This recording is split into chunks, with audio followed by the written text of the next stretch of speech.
ప్రయాణం అంతా కూడా తండ్రి క్షేమకరంగా తండ్రి మమ్మల్ని నీ బిడ్డల మధ్యకి తోడుకుని వచ్చినందుకు స్తోత్రాలు తండ్రి.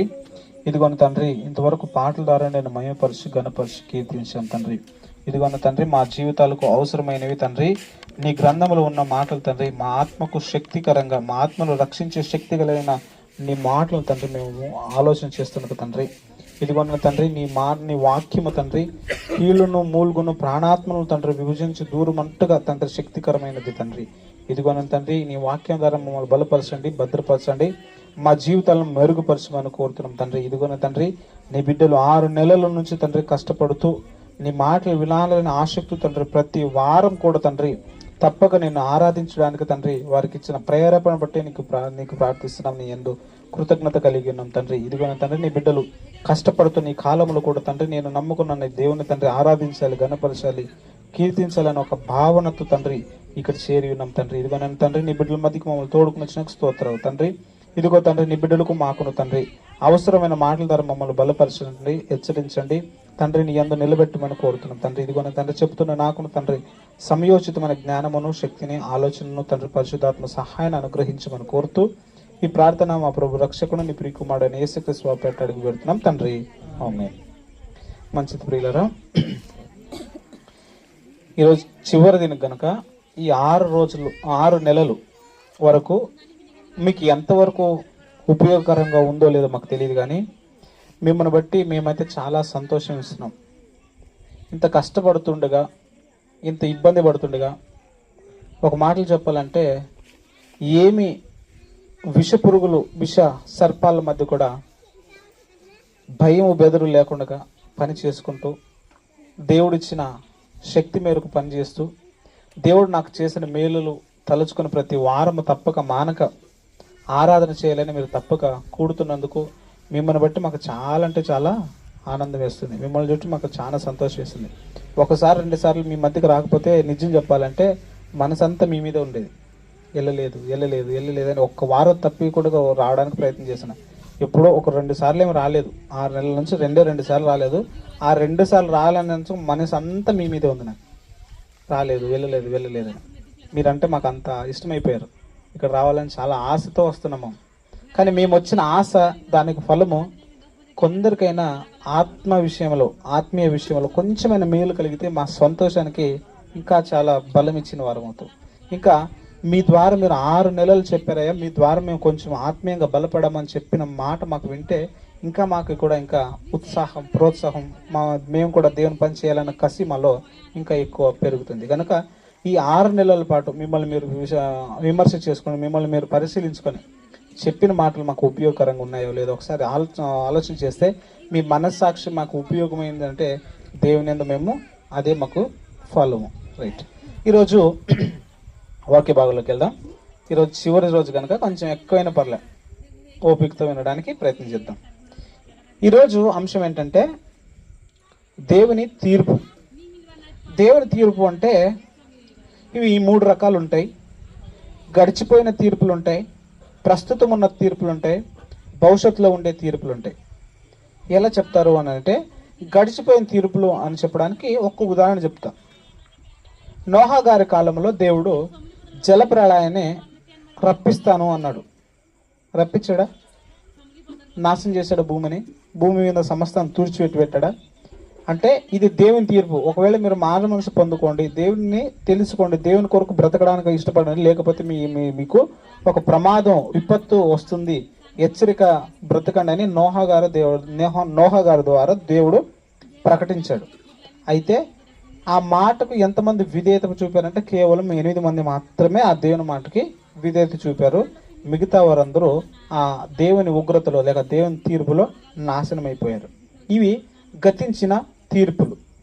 ఇలాంటి లెక్క చేసుకుంటూ పోతే కొన్ని ఒక 5-6 ఉన్నాయి. ఒక 5-6 చెప్పాలంటే ఇలాంటివి ఉంటాయన్నమాట. ఒకటి జలప్రళయం కానీ, రెండవదిగా ఏదైనా తోటలో ఆదామవ్వలను మీరు పాపం ఈ పండును తింటే మీరు నిశ్చయం చచ్చిపోతారని చెప్పినప్పుడు దేవుని నుంచి వారికి మధ్య ఎడబాటు వచ్చింది. ఆ తోట నుంచి వారిని గెంటేస్తాడు కదా. ఇలాంటి తీర్పులు గతించిపోయిన తీర్పులు. అయితే ఈరోజు నేను చెప్పాలనుకున్న దేవుని తీర్పు ఏంటంటే ప్రస్తుతం దేవుని తీర్పు ఏంటి? ఎన్ని రకాలు ఉంటాయని చెప్పాను దేవుని తీర్పులు? 3 రకాలు. ఒకటి గతించిన దేవుని తీర్పులు ఉంటాయి, ప్రస్తుతం దేవుని తీర్పులు ఉంటాయి, భవిష్యత్తులో దేవుని తీర్పులు ఉంటాయి. రైటా? భవిష్యత్తులో ఏంటి దేవుని తీర్పులు అంటే మీకు ఇంకా అర్థం కావడానికి ఒక మాట చెప్తాను. గడిచిపోయిన ఏం చెప్పాను? ఆదాము అవ్వ గారు తప్పు చేస్తే తోట నుండి బయటికి గెట్టేశాడు, అది ఒకటి గద్దించినవైతే. రెండవది, నోహ గారి జల ప్రళయంలో ప్రళయం వస్తుంది, మారు మనసు పొందుకుంటే ఒక్కరు కూడా దేవుని మాట వినలేనందుకు దేవుడు వారి మీద తీర్పు తెచ్చాడు, వారిని తుడిచిపెట్టేశాడు. అయితే భవిష్యత్తులో ఎలాంటి తీర్పులు జరుగుతాయంటే, ప్రభు అయిన యేసుక్రీస్తు వారి రెండవ రాకడలో ప్రతి మోకాళ్ళు యేసుక్రీస్తు నామంలో వంగాలి, ఆయన న్యాయపీఠం మీదట ప్రతి ఒక్కరూ ప్రత్యక్షం అవ్వాలి, ఆయన ప్రతి ఒక్క మనిషికి న్యాయ తీర్పు జరుగుతుంది. అవునా లేదా? భవిష్యత్తులో ఇది జరుగుతుంది. ఇలాంటివి కొన్ని ఉన్నాయి. అయితే ప్రస్తుతం మనం బ్రతుకుతున్న ఈ కాలంలో దేవుని తీర్పు ఏంటి? భవిష్యత్తు కాసేపు పక్కన పెడదాం, గతంలోది దేవుని తీర్పులు కాసేపు పక్కన పెడదాం. ప్రస్తుతం దేవుని తీర్పు ఏంటి అని మనం లేఖనాలలో చూసే ప్రయత్నం చేద్దాం. ముఖ్యంగా రెండు చెప్పాలని అనుకుంటున్నాను. దేవుని తీర్పు ప్రస్తుతము కాలం దేవుని తీర్పులు 2 ఉన్నాయి. ప్రస్తుతానికి 2 ఉంటే, మొదటిది ఏంటంటే మనలను మనము విమర్శించుకునే తీర్పులోనికి పోకుందుము, లేక తీర్పులోనికి వెళ్ళకుందుము. మొదటిగా ప్రస్తుత కాలంలో దేవుని తీర్పు అంటే మనలను మనమే పరీక్షించుకోవడమే దేవుని తీర్పు. అర్థమవుతుందా పిల్లరా? ప్రస్తుతము దేవుని తీర్పులో మొదటి పాయింట్ ఏంటంటే మనలను మనము విమర్శించుకోవాలి. చూద్దాం, లేఖన భాగం చూద్దాం. మొదటి యోహాను గారు రాసిన పత్రిక 1వ అధ్యాయము 8-9 వచనాలు చదువుకుందాం. చదవండి.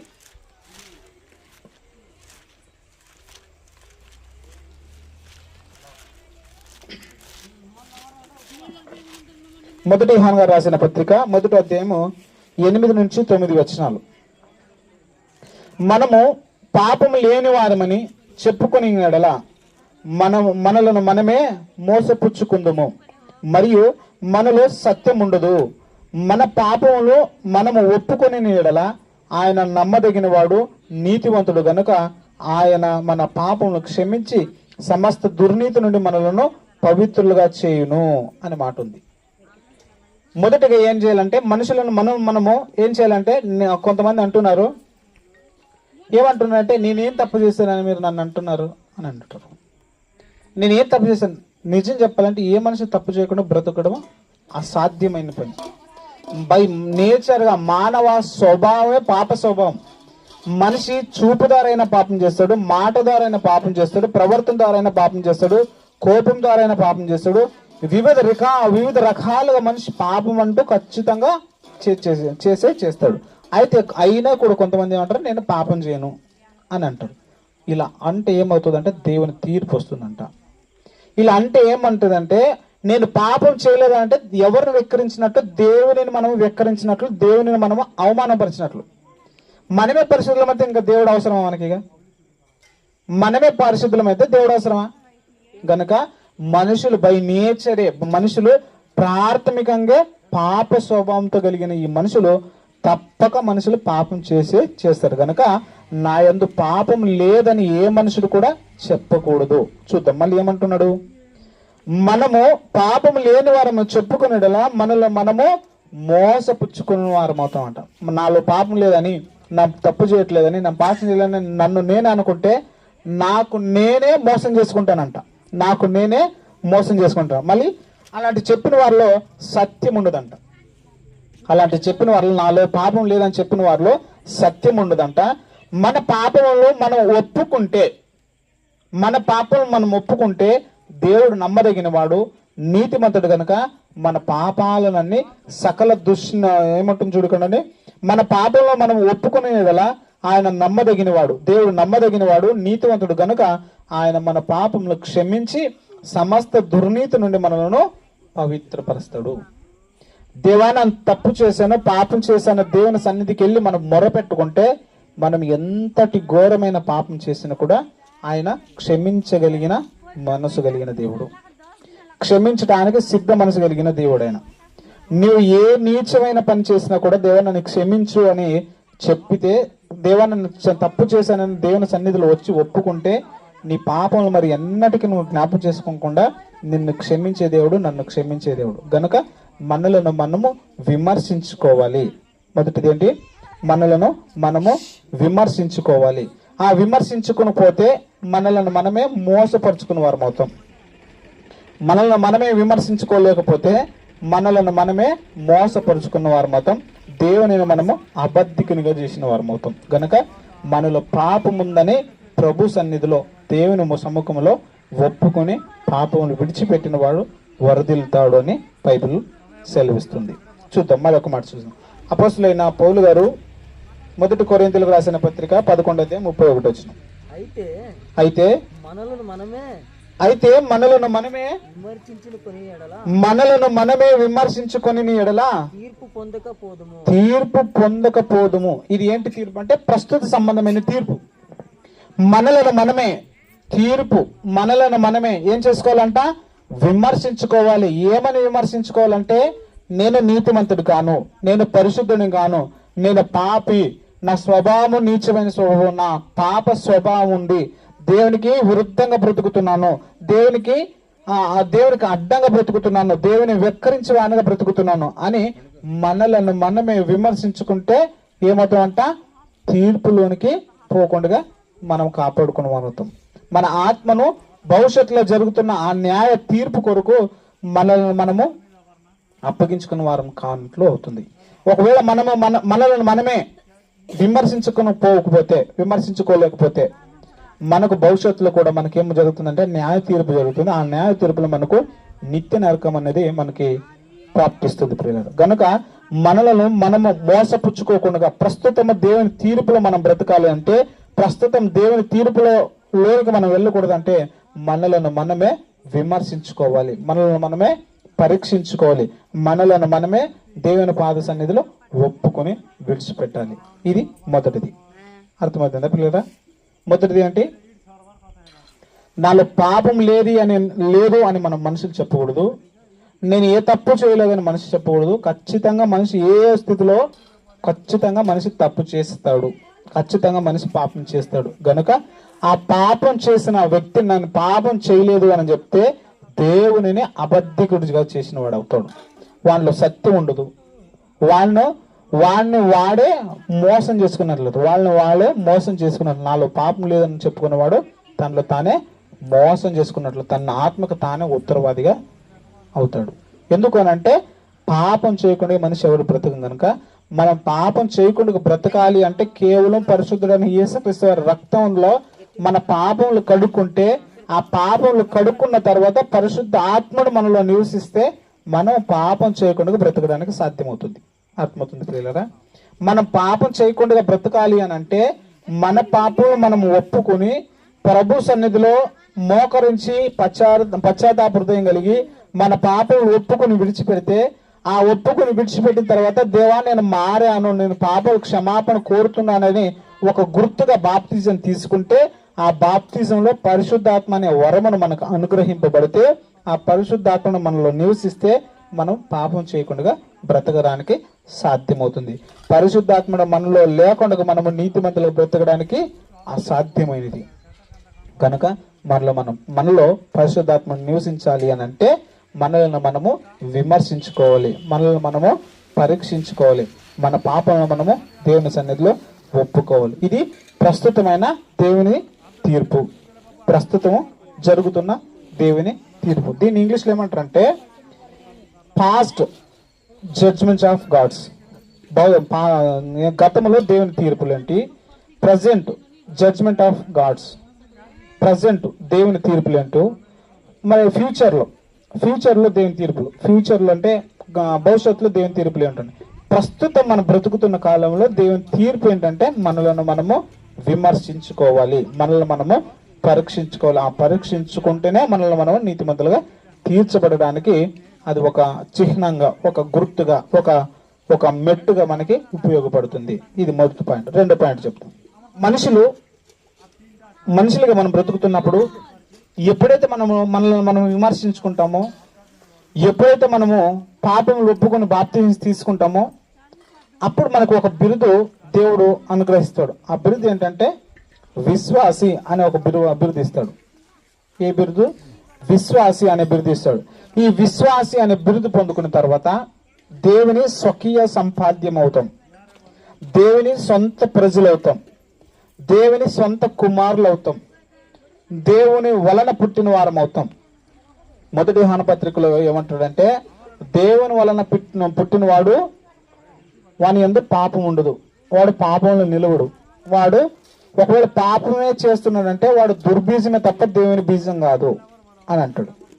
దుర్బీజం మనలో ఉందంటే పాపం చేస్తామని అర్థం. మనం పాపం చేయకుండా బ్రతుకుతున్నామంటే దేవుని వలన మనం పుట్టిన వారము అని మనము గ్రహించాలి. అటు మనం విశ్వాసం అనే బిరుదు ఎప్పుడు వస్తుందంటే, మనము మన పాపం ఒప్పుకుని బాప్తిజం తీసుకున్న తర్వాత వీరు విశ్వాసులు, దేవుని పిల్లలు అనే ఒక బిరుదు వచ్చిన తర్వాత, ఈ బిరుదు వచ్చిన తర్వాత ప్రస్తుత కాలంలో దేవుని తీర్పు రెండో విధాలుగా ఏముంటుందంటే, విశ్వాసుకు దేవుని యొద్ద నుండి తీర్పు, లేక విశ్వాసకి దేవుని కుటుంబం నుండి తీర్పు. ఎప్పుడైతే మనిషి విశ్వాసంగా బ్రతకడానికి ఇష్టపడతాడో, ఆ పాత జీవితాన్ని సమాధి చేసి నీతిగా బ్రతకడానికి, విశ్వాస బ్రతకడానికి సిద్ధపడతాడో, అప్పుడు ఆ మనిషి దేవుని కుటుంబంలోకి చేరతాడు. అప్పుడు ఆ మనిషి దేవుని కుమారుడు ఎంచబడతాడు. అప్పుడు ఆ మనిషి దేవుని స్వకీయ సంపాద్యమైన ప్రజగా పిలువబడతాడు. ఈ దేవుని కుటుంబంలో చేరిన మనిషి, దేవుని శక్తులు చేరిన మనిషి, దేవుని ప్రజల్లో చేరిన మనిషి విశ్వాసి అనే బిరుదు కలుగుతుంది, లేక దేవుని కుటుంబ ప్రజలు అని పిలువబడుతుంది. అయితే ఈ కుటుంబంలో చేరిన తర్వాత మన పద్ధతి పాత రీతిగా, పాతలో మన పాత గతంలో మనం ఎలా బ్రతికామో దేవుని కుటుంబంలోనికి వచ్చిన తర్వాత మనము అలా బ్రతికితే మనము ఏమవుతామంట, మళ్ళీ దేవుని తీర్పులోకి జారిపోతాం. అయితే విశ్వాసగా ఉన్నప్పుడు ఎలా బ్రతకాలి అంటే, విశ్వాసగా ఉన్నప్పుడు దేవుని తీర్పు ఎలా ఉంటుందంటే, పేతురు గారు రాసిన పత్రిక మొదటి పత్రిక 4:17 తీర్పు దేవుని ఇంటి యొద్ద నుండి ఆరంభమగు కాలం వచ్చి ఉన్నది. ఎప్పుడు వచ్చిందంట తీర్పు? ఎక్కడి నుంచి బయలుదేరుతుందంట? దేవుని ఇంటి దగ్గర. దేవుని ఇల్లు అంటే మన దేహమే దేవుని ఆలయం, దేవుడు నివసిస్తున్న స్థలం. మన దేహమే దేవుని కుటుంబం, మన దేహమే దేవుని ఆలయం.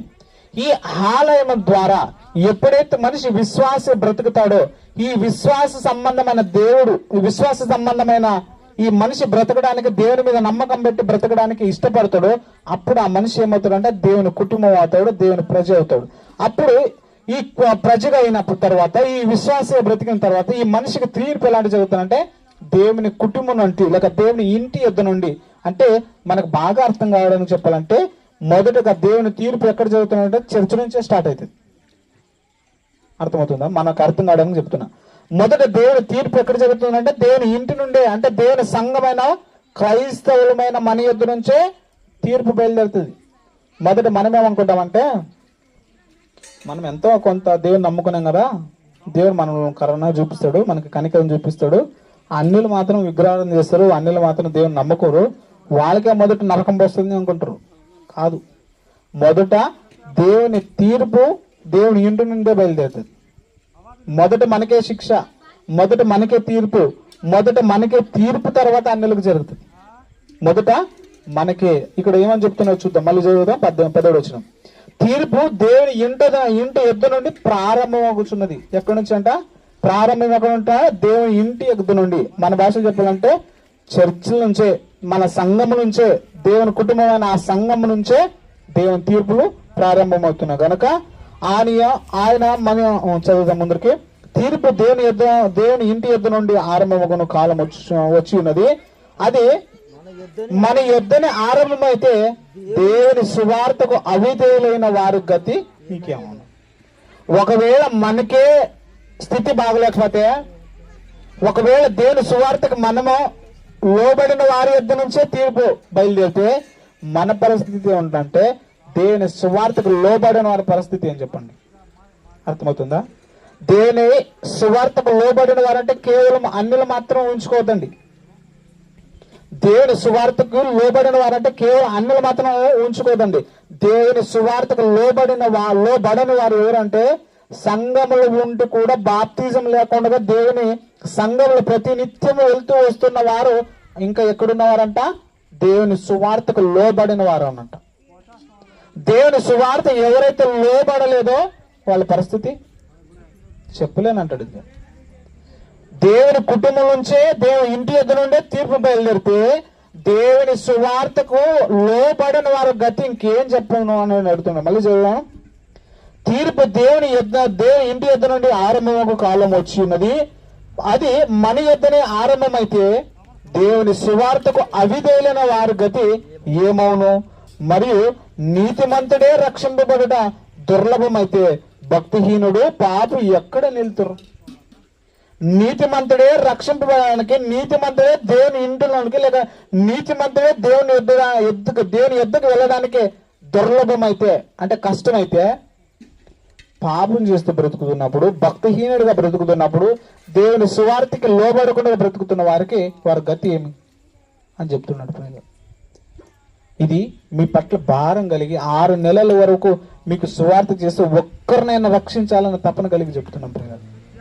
ఒక్క ఆత్మనన్నా రక్షిస్తే 6 నెలలు మేము వచ్చిన సువార్త పని కొరకు ఏదైనా ఒక చిన్న మాకు ఉపయోగం ఉందంటే, మాకు ప్రతిఫలం దొక్కిందంటే, మీ ఆత్మను రక్షించితే మేము పడిన కష్టకి, మేము పడిన శ్రమకు మెల్లక, మేము పడిన ప్రయాసకు ఒక అర్థం ఉంటుంది. మిమ్మల్ని రక్షించాలని, మిమ్మల్ని దేవుని నిలబెట్టాలని ప్రయాసపడుతున్న పిల్లలు. ఒక్క పాపైన మారితే పరలోకంలో దేవునికి చాలా సంతోషం వస్తుందంట. అక్కడ పండుగ వాతావరణం ఉంటుందంట. చూద్దాం, మళ్ళీ చూద్దాం. అది మన యొద్దనే ఆరంభమైతే, దేవుని తీర్పు మన యొద్దనే ఆరంభమైతే దేవుని సువార్తకు అవిధేయులైన వారి గతి ఏమవును? మరియు నీతిమంతుడే రక్షింపబడుట దుర్లభమైతే భక్తిహీనుడు పాపి ఎక్కడ నిలుతుడు? కాబట్టి దేవుని చిత్త ప్రకారం బాధపడేవారు సత్ప్రవర్తన గలవారై నమ్మకమైన సృష్టికర్తకు తమ ఆత్మలను అప్పగించుకొనవలెను. ఏం చేయాలంట? ఒకవేళ నీతివంతుడే రక్షింపబడే దుర్లభమైతే భక్తిహీన పరిస్థితి చాలా కష్టం ఉంది కనుక, మీరు నీతిమంతులుగా బ్రతుకుతున్న వారు, విశ్వాసాలు బ్రతుకుతున్న వారు ఏం చేయాలంటే సత్ప్రవర్తన గలవారై, ఏమయ్యాడట? సత్ప్రవర్తన గలవారై నమ్మకమైన సృష్టికర్తకు, మన దేవుడు నమ్మకమైన వాడు, ఆ నమ్మకమైన సృష్టికర్తకు మన ఆత్మను అప్పగించుకోవాలంట. అర్థమవుతుంది ప్రియులారా? మనము నీతిమంతులమైన విశ్వాసలమైన వారికే రక్షింపబడుటకు దుర్లభమైతే, పాపం చేస్తూ బ్రతుకుతున్నా, దేవుని సువార్తకు విధేయత చూపుకుండా బ్రతుకుతున్న వారి పరిస్థితి ఒకసారి ఊహించుకోండి ప్రియులారా. గనక విశ్వాసంగా బ్రతుకుతున్న మనము సత్ప్రవర్తన గలవారై ఉండాలి, సత్య సంబంధమైన ప్రవర్తన కలిగిన వారై ఉండాలి. మన దేవునికి తగినట్టుగా, ఇంకా బాగా చెప్పాలంటే, ఒక మనిషి వెలుగులో ఉన్నప్పుడు ఎలా ప్రవర్తిస్తాడో, చీకట్లో ఉన్నప్పుడు ఎలా ప్రవర్తిస్తాడో వ్యత్యాసం మనకు తెలుసు కదా. చీకట్లో అంటే ఎవరు చూడని పాపం చేయడానికి అవకాశాలు ఉంటాయి. అయితే విశ్వాస సంబంధమైన వాడు ఎలా బ్రతకాలంటే, చీకటి సంబంధమైన వాడుగా బ్రతుకుకుండగా వెలుగు సంబంధిగా బ్రతకాలంట. వెలుగు ఎలాగైతే మనిషి పాపం చేయకుండా, లేక ఒక మనిషికి మోసం చేయకుండా బ్రతకడానికి ఇష్టపడతాడో, విశ్వాసి చీకటినను వెలుగను ఎలాంటి స్థితి కలగాలంటే సత్ప్రవర్తన గలవారై ఉండాలి. ఆ సత్ప్రవర్తన గలవారై ఉండినప్పుడు మన నమ్మకమైన సృష్టికర్తగా మనము ఆత్మను అప్పగించుకుంటే మనము రక్షింపబడడానికి ఒక అవకాశం ఉంటుంది. గనక దేవుని సువార్తకు అవిధేయులు కాకండి, దేవుని సువార్తకు అవిధేయులుగా బ్రతకడానికి ఇష్టపడద్దండి, దేవుని సువార్తకు లోబడడానికి ఇష్టపడదాం. క్రైస్తవమైన మనకు దేవుడిచ్చిన ఒక బిరుదు, విశ్వాసులు, నా స్వకీయ సంపాద్యమైన ప్రజలు, నా కుటుంబము, నా పిల్లలు అని దేవుడు బిరుదిస్తున్నాడు పిల్లలు. కనుక ఆ బిరుదు పొందుకోవాలంటే మన పాత రోత స్వభావాన్ని సమాధి చేసి మన నూతన స్వభావాన్ని ధరించుకుని రక్షణ అనే ఓడడానికి మనం సిద్ధపడితే, ఆ రోజు జలప్రళయం వచ్చినప్పుడు ఎంతమంది అయితే కొట్టుకుని పోయారో, మనం కూడా ఆ కొట్టుకుని పోకుండా ఆ జాబితాలో మనం ఉండకుండా ఉండాలి అని అంటే ఏం చేయాలంటే, నోహా గారి కుటుంబం వాళ్ళు ఎలాగైతే దేవునికి మాటకు లోబడి ఓడలోనికి చేరారో, మనము కూడా దేవుని సువార్త అనే ఓడలోనికి చేరితే మనము కూడా దేవుని తీర్పులో నుండి మనము రక్షింపబడతాం. గనుక దేవుని ప్రజలైన మనము, విశ్వాస సంబంధమైన మనము విశ్వాసిగా బ్రతకాలి అంటే సత్ప్రవర్తన గలవారై ఉండాలి. నమ్మకమైన సృష్టికర్తగా మన ఆత్మ అప్పగించుకోవాలి. నా యందు పాపము లేదు అని మనం చెప్పేవారంగా ఉండకూడదు. నా యందు పాపం ఉంది, నాలో ఏ మంచి లేకుడుగా దేవుడు నా కొరకు తన కుమారుని లోకానికి పంపించి నా పాపాల నిమిత్తమే నన్ను సిలువలో చనిపోవలసి వచ్చింది. నా అవిధేయత వలన నా రక్షకుడైన యేసుక్రీస్తు వారిని సిలువలో మరణానికి అప్పగింపడం జరిగింది అని మనల్ని మనం విమర్శించుకొని దేవుని మాటకు విధేయత అయితే, దేవుని సువార్తకు మనం విధేయతలు అవుతే, దేవుని యందు మనం నమ్మకం ఉంచిన వారమైతే దేవుని పిల్లలుగా, దేవుని స్వకీయ సంపాద్యంగా మనం చేరబడతాం. కనుక ఈ తలమారి గ్రామస్తులను మీరందరికీ దేవుని ప్రియులు కావాలంటే, దేవుని ప్రజలు కావాలంటే, దేవుని కుమారులు కావాలంటే సత్ప్రవర్తన గల వారై ఉండాలి, దేవుని సువార్తకు లోబడిన వారై ఉండాలని ప్రభు పేట మిమ్మల్ని కోరుతూ ఉన్నాను. మళ్ళీ చూద్దాం. హెబ్రీయులకు రాసిన పత్రిక 12వ అధ్యాయం 3 నుంచి కంటిన్యూ చదువుకుందాం.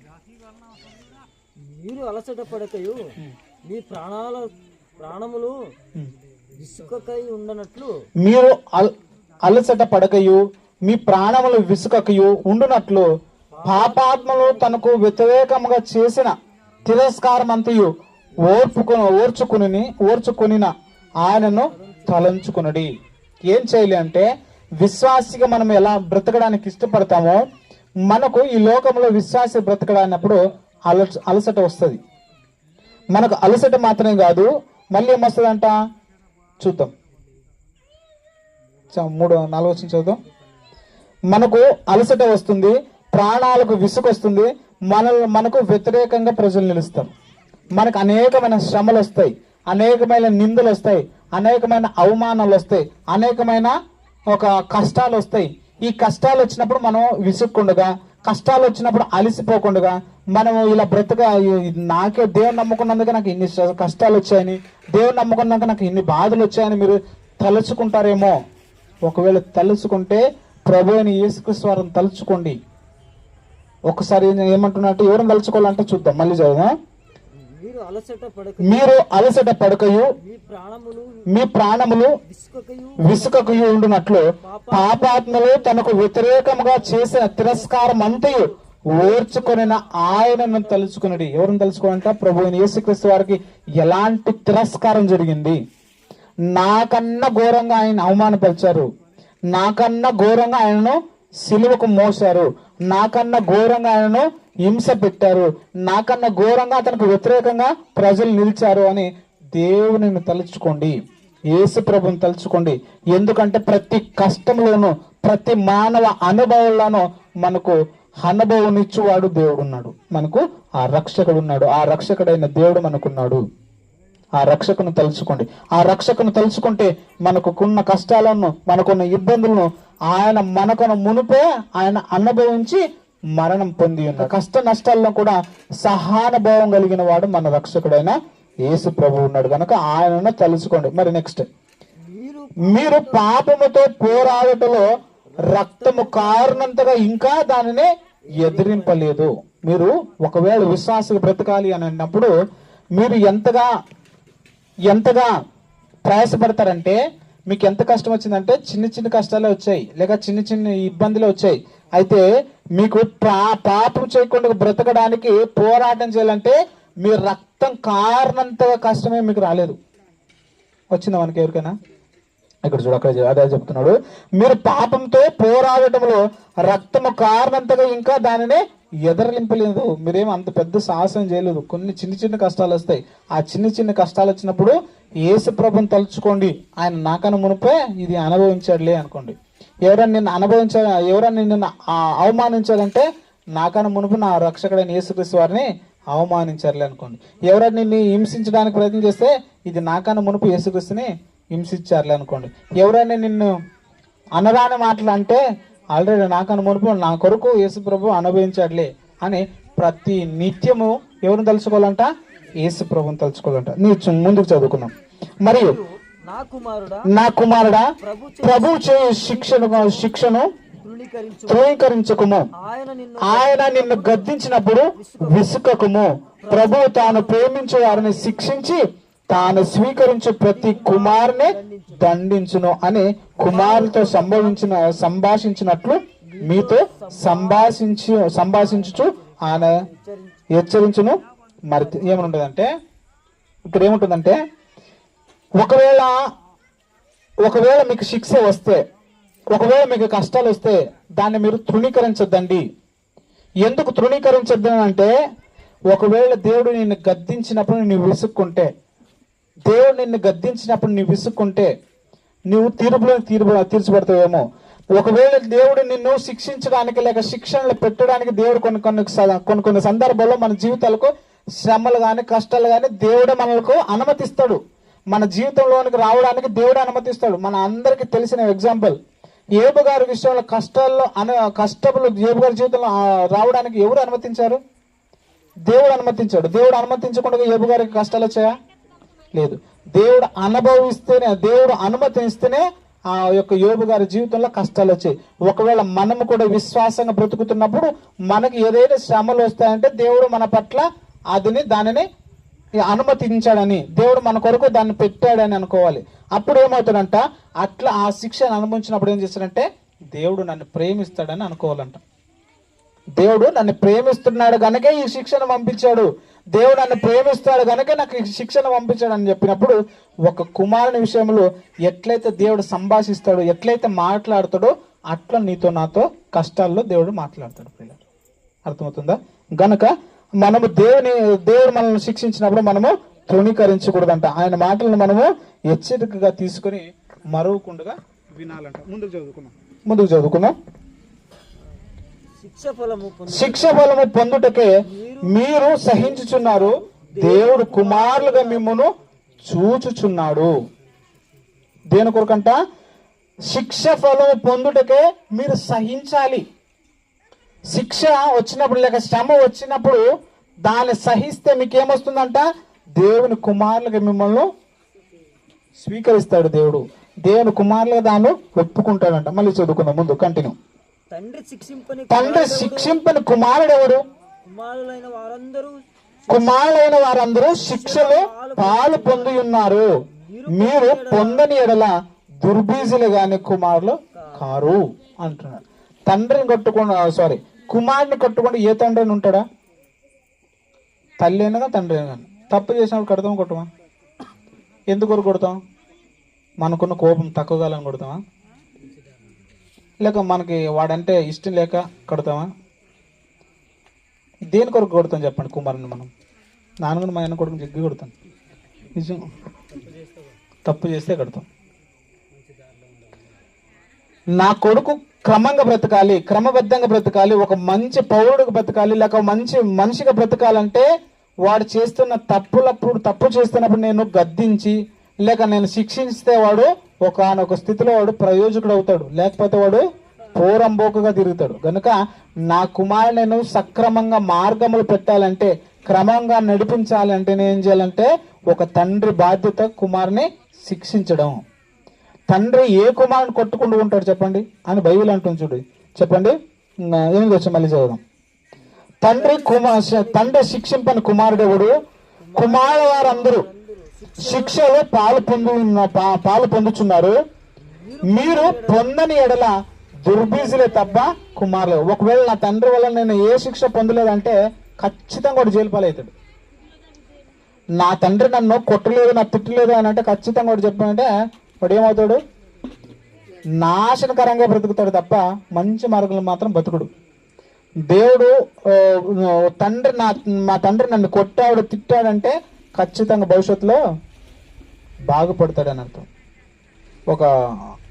ఒక మాట ఉంది, పెద్దలు చెప్పిన ఒక మాట ఏంటంటే, తండ్రి కొట్టాడనో తిట్టాడని అలిగితే ఏ కుమారుడు కూడా బాగుపడలో చరిత్ర లేదంట. తండ్రి కొట్టాడనో తిట్టాడని బాధ తండ్రి మీద అలిగితే, తండ్రి మీద కోపపడితే, నా తండ్రి నన్ను కొట్టాడని తిట్టాడని బాగుపడి తండ్రి మీద కోపాన్ని పెంచుకొని బ్రతికితే, అట్లా కోపం పెంచుకొని బ్రతికిన ఆ కుమారుడు బాగుపడినట్లు చరిత్రలో లేదంట. ఒకవేళ కుమారుడు బాగుపడాలని తండ్రి ఎలా కొడతాడో, మనకు తండ్రి అయిన దేవుడు మనల్ని బాగుపడాలని ఒకనొక సందర్భంలో మన జీవితంలో కష్టాలనేవి మనకు అనుమతిస్తాడు. ఆ కష్టాలని అనుమతించినప్పుడు మనం విసుగుకుండగా నాకే ఎందుకు జరుగుతావని, దేవుడు నాకే కుటుంబంలో ఇట్లా చేస్తాడని కొన్నిసార్లు మరణాలు చేసినప్పుడు ఈ తల్లులను చూస్తుంటే నాకు చాలా బాధ వేస్తుంది. దేవుడు అనుమతిచ్చాడు, మనిషిని పుట్టించేవాడు ఆయనే, గిట్టించేవాడు ఆయనే. ఒక తల్లి ఆవేదనతో ఏడుస్తున్నాడు, ఆవేదన కాదంటలేదు, తల్లికి కుమారుని పట్ల ప్రేమ ఉండొచ్చు కాదంటలేదు. ఆ తల్లి ఏమంటుందంటే, ఓరి దేవుడా, నా కొడుకుని తీసుకోవడానికి నా కొడుకే దొరికాడు నీకు చంపనికి, ఎవరు దొరకలేదు కానీ దేవుని మీద నిందలేసి ఏడుస్తుంటారు. అలాంటి ఏడుపులు వద్దు ప్రియులారా. దేవుడే పుట్టిస్తున్నాడు, దేవుడే గిట్టిస్తున్నాడు. దేవుడు మన కుమారుని పట్ల తీసుకెళ్ళాలంటే మనకు బాధ ఉంటుంది, కాదనట్లేదు, బాధ ఉంటుంది కాదనట్లేదు. కానీ ఆ బాధ దేవుణ్ణి వెక్కిరించేవారుగా, దేవుని అవమానపరిచేవారుగా, దేవుని దూషించేవారంతగా మన బాధ ఉండకూడదు. ఎందుకంటే మనకన్నా మునుపు ఆ కుమారుడు నా కుమారుడు కాదు, దేవుని కుమారుడు. నీకు నాకు కుమారుడు అయ్యిండొచ్చేమో భౌతికంగా, దేవుడు పుట్టించాడు కనుక మొదటగా దేవునికే కుమారుడు, మనకు కాదు. కనుక మనము ఒకవేళ మన స్థితిలో మన కుటుంబంలో ఎవరైనా చనిపోతే దేవుని దూషించే సాహసం మీరు ఎవరు చేయకండి. దేవుడు పుట్టించేవాడు ఆయన, గిట్టించేవాడు ఆయన, తీసుకెళ్ళేవాడు ఆయన, నిలబెట్టేవాడు ఆయన. కనుక దేవుడు తీసుకెళ్ళాలంటే సంతోషపడడం మనకు సాధ్యం కాదేమో, కానీ బాధపడండి, దేవుని దూషించకండి. రైట్, మళ్ళీ చదువు, ముందుకు చదువు. 9వ వచనం. మరియు శరీర సంబంధమైన తండ్రులు మనకు శిక్షకులై ఉండిరి. శరీర సంబంధమైన తండ్రులు మనకు శిక్ష చేశారు, శిక్షించారు, మనల్ని కొట్టారు, నిలబెట్టారు. నేను చిన్నగున్నప్పుడు మా నాన్న మా అమ్మ కొడితే ఈరోజు పరాయోజకుడిగా బైబిల్ పట్టుకున్నాను. కొట్టలేదనుకో ఏదో సినిమా థియేటర్లో ఎక్కడో ఇంకా మన బతుకులు ఉండేవి. ఒకప్పుడు వాళ్ళు క్రమశిక్షణగా పెంచారు కనుక, ఇంకా మంచి మాట చెప్పాలంటే, ఒకవేళ మేము ఈ లోక సంబంధంగా మేము బ్రతకకుండా ఉండడానికి ఒక గొప్పమైన వ్యక్తి ఉన్నాడు మా కుటుంబంలో, ఆయన మా తాత. మా తాతగారు ఏం చేశారంటే, మేము ఇంకా మాకు ఊహలు రాక మునిపే మా కుటుంబీకుల్లో ఏం చేశారంటే మోకాళ్ళ ప్రార్థన మాకు అనుభవం నేర్పించాడు. మాకు ప్రార్థన చేయడం కాదు, దేవుడు అనే పదమే పలకడానికి రాకుండా మునుపు నుంచి ప్రార్థన జీవితంలో మా తాత మమ్మల్ని నడిపించాడు. అప్పుడు ఆ ఇత్తనాలు వేసాడు కనుక ఇప్పుడు ఈ బైబిల్ పట్టుకుని బోధించే స్థితికి దేవుడు మమ్మల్ని నిలబెట్టాడు. ఒకవేళ ఆ తల్లిదండ్రులు లేక మా తాత కూడా మమ్మల్ని శిక్షించలేకపోతే, మమ్మల్ని క్రమంగా నిలబెట్టలేకపోతే మా పరిస్థితులు ఏంటి? సినిమా థియేటర్లో, ఆ థియేటర్లో, ఈ థియేటర్లో, జైలు పాలో, ఏ పాలో అయ్యేవారు. కనుక మనుషులు కుమారులను మనం శిక్షిస్తే ఆ శిక్షలో మనకేం జరుగుతుందంట, క్రమంగా బ్రతకడానికి, నీతిగా బ్రతకడానికి, నిజాయితీగా బ్రతకడానికి ఒక మార్గదర్శిగా అవుతున్నారు. కనుక తండ్రిని శిక్షింపని, కుమారులు శిక్షింపని తండ్రులు ఎవరు ఉండరు. మనమందరం దేవునికి కుమారులు అయినప్పుడు దేవుడు ఖచ్చితంగా మనల్ని శిక్షిస్తాడు, దేవుడు ఖచ్చితంగా మనకు శ్రమ పెడతాడు. కనుక ఆ శ్రమ వచ్చినప్పుడు దేవుని మీద మనము విసుగకుండా, అలసిపోకుండా, దేవుని మీద దూషించకుండా, దేవుని మీద నిందలేయకుండా బ్రతికితే మనము విశ్వాసులం అవుతాం, దేవుని పిల్లలం అవుతాం. మళ్ళీ చదువు, ముందుకు చదువుదాం. వారి యందు భయభక్తులు కలిగి ఉంటిమి. 9 నుంచి. మరియు శరీర సంబంధమైన తండ్రులు మనకు శిక్షకులై ఉండిరి, వారి యందు భయభక్తులు కలిగి ఉంటిమి. అట్లయితే ఆత్మకు తండ్రి అయిన వారికి మరీ ఎక్కువ లోబడి బ్రతుకోవాలను కదా.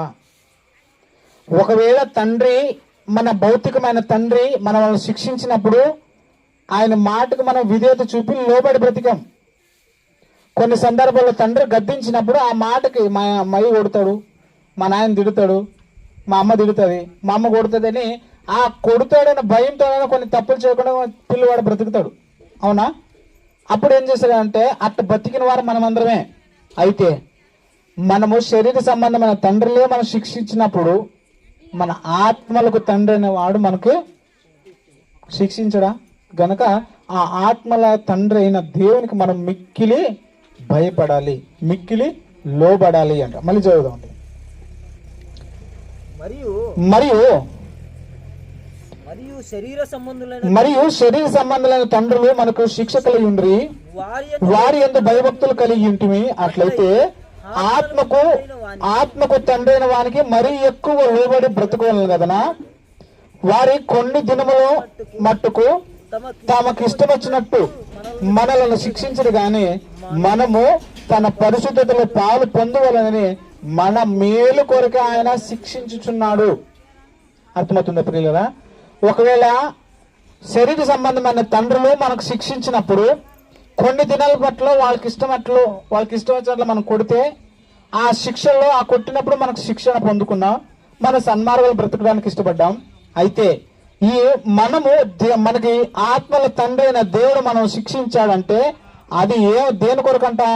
ఆయన పరిశుద్ధతలో మనం పాలు పొందుకోవడానికంట. ఆయన పరిశుద్ధతలు పాలు పొందుకోవడానికే మన మేలు కొరకు ఆయన మనలో శిక్షిస్తున్నాడు. మన మేలు కొరక దేవుడు మనను శిక్షిస్తున్నాడు. గనక మన మేలు కొరకు దేవుడు మనల్ని శిక్షించినప్పుడు మనము దేవుని దూషించే, దేవుని అవమానపరిచే, దేవుని నిందితుడిగా చేసే సాహసాలు మనము చేయకూడదు. చేస్తే మనం ఏమవుతామంట? దుర్బీజలం అవుతాం. దేవుని యందు పుట్టిన వారం కాం, దేవుని కుమారులు కాం, దేవుని విశ్వాసులం కాం, దేవుని ప్రజలు కాం, దేవుని స్వకీయ సంపాద్యం కాం. గనుక దేవుని స్వకీయ సంపాద్యం కావాలి అంటే ఏం చేయాలంటే విశ్వాసిగా బ్రతకాలి. విశ్వాసిగా బ్రతుకుతూ ఏం చేయాలంటే సత్ప్రవర్తన గలవారై ఉండాలి. ఆ సత్ప్రవర్తన గలవారై ఉండి నమ్మకమైన దేవునికి, నమ్మకమైన సృష్టికర్తకు మన ఆత్మను అప్పగించేవారమై ఉండాలి. అట్టి విశ్వాసాన్ని మనం అందరం కలిగి ఉంటే దేవుని తీర్పులోనికి మనము పోకుండా మనల్ని మనమే రక్షించుకున్న వారం అవుతాం. కనుక మనలను మనమే విమర్శించుకున్న ఎడల తీర్పులోనికి పోకుండా ఉందుము అని బైబిల్ సెలవిస్తుంది. కనుక మన యందు పాపం లేదని కానీ, మన యందు మనం ఏం అబద్ధికులు కాదని మనల్ని మనము సర్టిఫికేట్ చేసుకోకూడదు. మనం పాపులం గనక దేవుని ఆశ్రయిస్తున్నాం, మనము దోషులం గనక దేవుని ఆశ్రయిస్తున్నాం, మనము భక్తిహీనులం గనక దేవుని ఆశ్రయిస్తున్నాం.